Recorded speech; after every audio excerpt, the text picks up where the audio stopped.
Alright, so briefly I wanted to do another video that is associated with the series on occupational subversion and oppression, specifically my last two EMS jobs, and I can add other things to it, but I'm also integrating some of the vehicle and the vehicular stalking, but I'm integrating basically a journal is what I'm trying to accomplish here.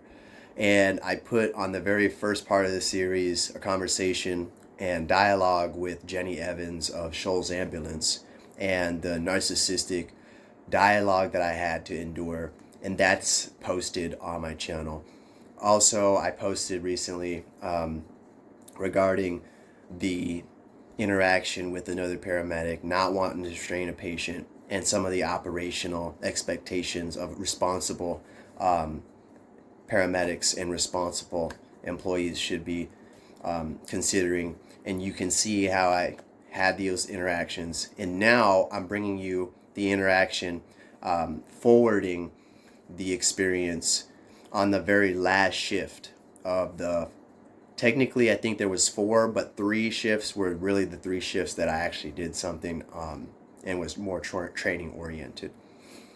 I also want to note that both training supervisors of the shift, if you will, both Franklin and Mr. Canterbury, did not reflect any type of specific leadership style. It was always passive aggressive silence. There was no education, there was no direction. It was always intimidation, and it was always denying any concerns. And you could see that in the video where I spoke to Franklin regarding the patient's safety and my safety and making sure the patient had a seatbelt, which is also responsibility of the driver.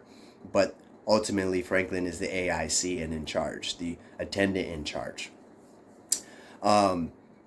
Additionally, there's a dialogue that I had on July 31st, maybe one shift before. I'm speaking to Alan Bowman here regarding my concerns. And they didn't give me any checkoff sheets, but I did make sure that there was shoulder straps, right, associated the day that I was doing these checkoffs. The other thing was that the patient had come undone while we were in transit from the actual bracket, right? So what happens in the ambulance is you lift the stretcher and you slide the stretcher on wheels into a bracket and it clicks and the mechanism locks. Throughout the shift and throughout my observational experience, I didn't see any straps dangling. I just seen the straps were tucked, the inappropriate ones. Someone had switched for some reason all of the straps and all of the chest, waist, and leg straps on this particular day. And I had went to sit on this seat. This was after experiencing a very poor scene choreography by the engine, and basically some bullying before I even went to see the patient by the supervisor, Mr. Canterbury, when I wanted to use the jump bag, as the nature of the call had made me have an index of suspicion I would need it. And sure enough, we did, but we did not have it on scene. And so I have a lot of concerns that are building up now. This is the third shift. So this is the second time technically I called Mr. Alan Bowman, who is the operations supervisor, one up the chain of command. And you're going to hear me have this dialogue, and I'm concerned about the fact that, number one, we have a patient come undone from the bracket while we were in transit, meaning that the stretcher came off of the bracket and is now free floating in the back of the ambulance. Okay, and I have audio of that as well in the middle of that whole scene. This is the second time it happened, I noticed. The first time there was no patient and we were leaving the hospital. The EMT driver, operator had placed it in the back without cleaning up after the call, and it started to roll as we began transit, telling me that it was not locked in place. Okay. So my biggest concern was after this particular call, it happened again. This is the second time. Both Canterbury and the provider went right back inside. And I was wondering at this point, because the subversion after the 3 shifts had escalated to a point that I see nobody cares about anything, that I waited about 20 minutes at the station with them to see if the supervisor, Mr. Canterbury, was going to address the issue. And I find that he didn't address the issue, nor did the operator. So I had to go in there and say, hey, are you guys going to change that? And I remember saying, we need to change that when we get back to the station. And Mr. Canterbury and the EMT operator go back into the kitchen and just sit, get on their phones. I go in this kitchen and they're just sitting there. And I had to remind them, hey, are we going to fix that? This is the second time. This actually happened with a patient. Then all of a sudden, oh yeah. Okay. That's what happened with that. So we had to change those out. That was one concern. The other concern that I had with Mr. Alan Bowman was that the scene choreography by the fire is competitive. And you're going to hear Mr. Alan Bowman try to tell me that it's the fire's patient. But what's happening is that you're having fire and EMS come together, fire and ambulance come together at the same time. And instead of helping expedite the scene when you know the patient is going to go, what happens is you get a delay at scene and expedition. And so you also have poor ABCs because they're reading from this protocol book that just has a protocol for the specific emergency. It does not address preliminarily that you need to do A, B, C, D, E, right? And so I'm talking about NREMT here because 50 states now are NREMT, nationally registered, okay, to practice in the state. You have to have the national registry, which means it's a standard. This means that it is a standardizing approach to scene choreography, because at the end of the line, the very bottom line, when all the things get set aside, the purpose of pre-hospital EMS is to stent and fix the possible life-threatening injury and transport the patient. You can get into hemodynamics and ICP and all of this pharmacologic stuff, but at the end of the day, the purpose of NREMT is to give you a backbone, right, of medical and trauma, right, and how to handle those two sheets. And every time you get on scene, your scene choreography, right, is typically on that line. And for some reason, I'm not seeing that on some of these situations. The engines are using cardiac monitors and doing that quick 5-minute preliminary assessment with vital signs and a monitor when it necessitates. So I'm also seeing they're not addressing ABCs, and then I'm having kickback from my own supervisor because I want to address ABCs, right? And I have this on video. I have it. So there's nothing to argue about or nothing to question, because I could post that too. So this is the conversation that I hope you appreciate, that I feel was direct, transparent, and appropriate. And you could see that in reality, I'm getting slandered and I'm getting abused because I'm being ethically and morally correct. That's what this is about.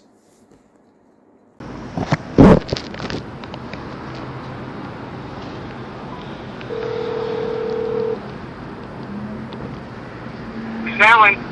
Hey, Mr. Ballman, this is Sebastian over here in Shoals at the house. Yes, sir. I wasn't sure if you had a little bit of time to spare before the end of the day. I know you're probably excited to get home. What's going on, buddy? Hey, I just wanted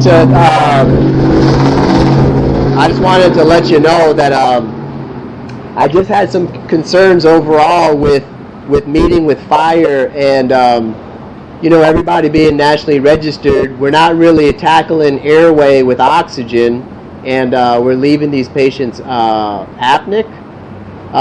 We just had a diabetic emergency, and my concern is I'm looking at the protocols, and it doesn't say anything about,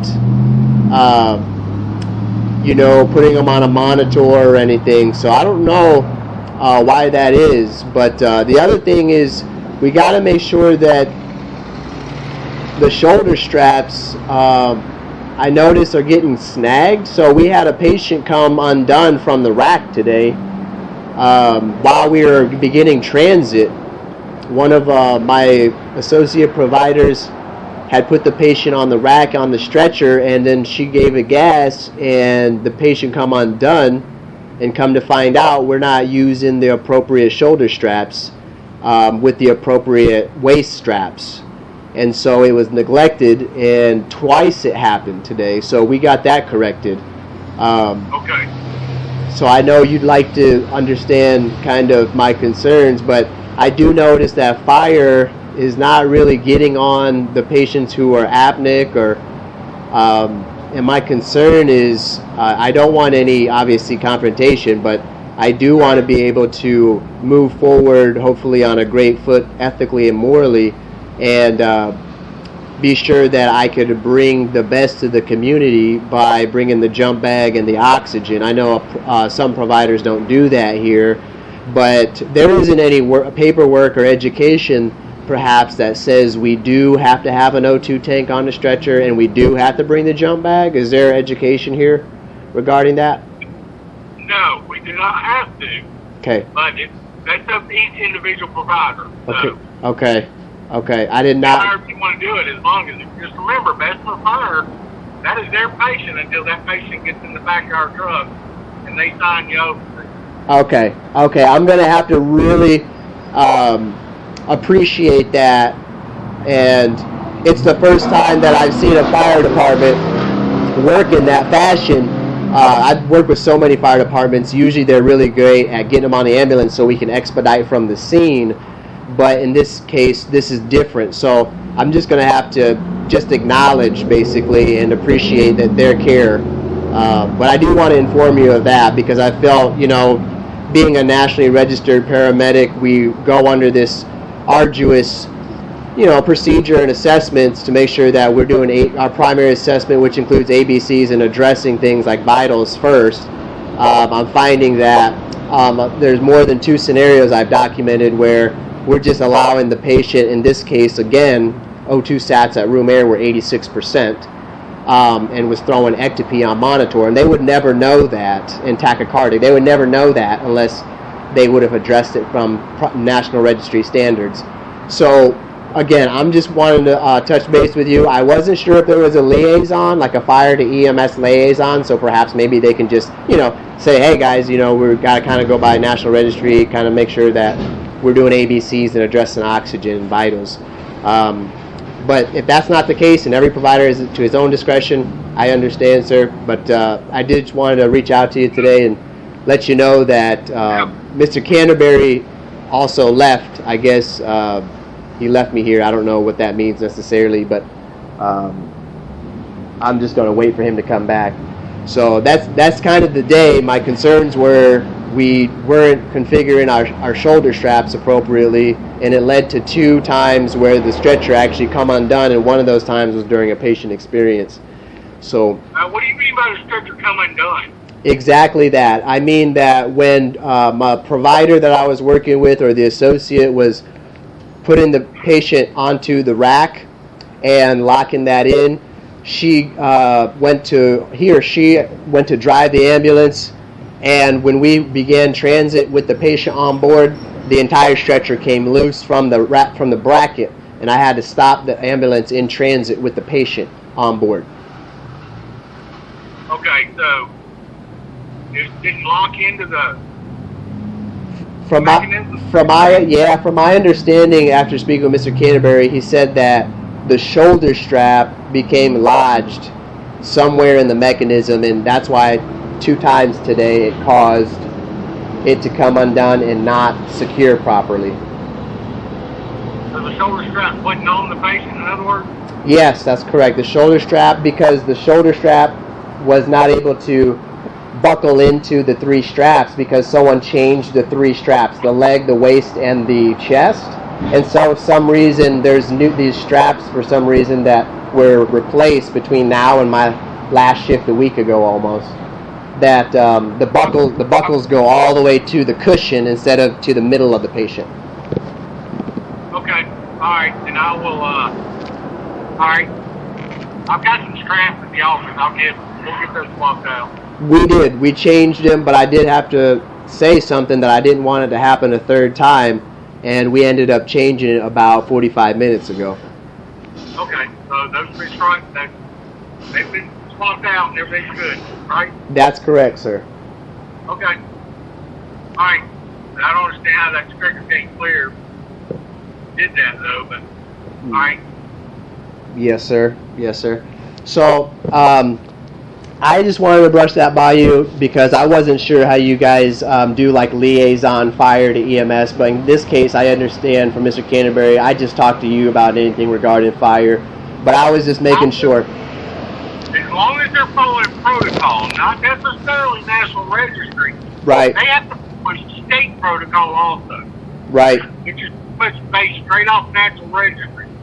Now, if that's an issue, then yes, I will get with the EMS team and say, hey, we need to watch this. Right.